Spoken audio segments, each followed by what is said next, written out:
Kille Warqii seenaa namicha qotee bulaa. Yeroo wahii qotee bulaa hiyyeessa wayiitu jiraa ture. Nama sirriitti dalaguu fi hojii isaa kan kabaju ture. Guyyaa tokko hojiirraa yommuu deebi'u baay'ee beela'ee ture. Mana seenee nyaata dhabnaan akkana jedhe. Galgala kana maaluma bilcheeffadhee nyaadhaa? Yeroo sanitti mana citaa isaa keessaa kaakkisa lukkuu dhagahe. Tolee, lukkuun tun nyaata gaarii torban tokkoof naa taati jedhe.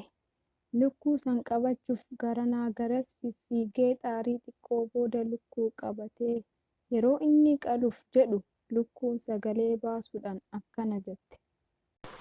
Maaloo qotee bulaa nan ajjeesin, ani si gargaaruu ni danda'a. Jette lukkuun. Maa inni kuni lukkuun haasa'uu dandeettu? Jedhee rifate. Hayyeesin ajjeesu garuu akkamitti na gargaaruu dandeessa? Yoo ati nan ajjeesin akka jiraadhu yoo na goote guyyaa guyyaan killee warqii tokko sii buusa. Maal? Killee warqii guyyaa guyyaanii garuu maaf si amana? Na kijibaa jirtaami? Dhugaa kiyya na amani. Yoo ani bor ganama killee warqii hin buusin na qaluu dandeessa. Tole, hanga boruu ni eega. Qotee bulaanis lukkuu qaluu dhiisee mana keessatti itti cufe. Borumtaa ganama akkuma hirribaa ka'een gara lukkuu imale. Dhugaadha jechuudha killee warqii? Gammachuudhaan killee fuudhee gara gabayaa deeme gurguruudhaaf. Karaa gubbaa dhaabatee lallabuu jalqabe.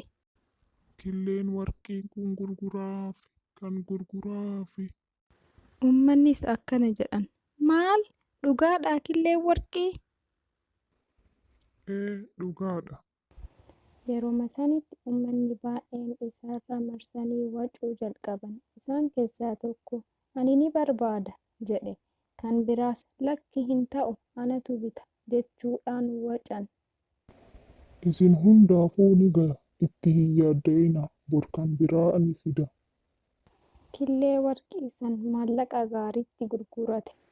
Borumtaa ganamaa akkuma hirribaa ka'een gara lukkuu deeme. Gaarii, baay'ee gaarii.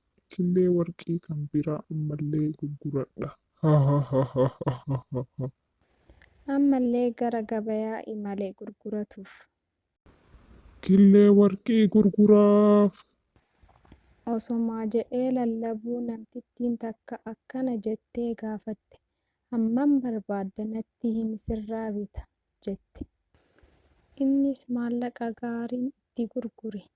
Guyyaa san irraa jalqabee lukkuun killee warqii guyyaa guyyaan buustiif. Qotee bulaanis killee warqii kanarraa kan ka'e dureessa ta'uu jalqabe. Akkanas jedhe.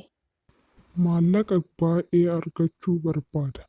Killee warqii guyyaa guyyaan tokko eeguu dadhabe. Eegasii irra deddeebisuun yaaduu eegale. Lukkuu tana ajjeesee eegasii warqii dhuunfaa kiyyaa isii keessaa argadha. Eegasii qabeenya guddaa yeroo tokkotti argadha. Qotee bulaanis lukkuu ajjeesuuf murteeffate. Erga lukkuu qalee booda keessa lukkuu keessa homaa hin argine. Lakkii akkana ta'uu hin qabu. Warqiin kiyya eessa jira? Amma lukkuu fi killee warqii hin qabu jechuudha. Amma maaluma godhaa wayii? Namichi qotee bulaa akkuma duraaniitti hiyyummatti deebi'ee jiraatuu jalqabe.